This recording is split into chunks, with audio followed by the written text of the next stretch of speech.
Диалог по Гагаузии.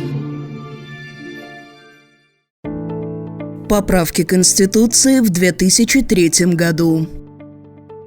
29 июля 1994 года Кишиневский парламент принимает Конституцию Республики Молдова. Несколько месяцев спустя, в том же году, принимается закон об особом правовом статусе Гагаузии. Спустя 9 лет, 25 июля 2003 года, утверждаются конституционные гарантии гагаузской автономии. Таким образом, согласно 111 статье Конституции, Гагаузия является автономной территориальной единицей с особым статусом, которая, будучи формой самоопределения гагаузского народа, является неотъемлемой частью Республики Молдова. Согласно закону, на территории АТО Гагаузия гарантируются все права и свободы, предусмотренные Конституцией и законодательством Республики Молдова. Здесь действуют представительные и исполнительные органы, такие как Башкан, Народное собрание и Исполнительный комитет, а расположенные на этой территории земли, недра, воды, флора и фауна, а также другие природные ресурсы принадлежат народу Республики Молдова и в то же время являются экономической базой Гагаузии. В закон, регулирующий особый статус автономно-территориальной единицы Гагаузия, могут быть внесены изменения голосами 61 депутата, избранных в парламент. Проект поправок в закон, как и все законы, касающиеся Гагаузии, будут предварительно проконсультированы с Народным собранием.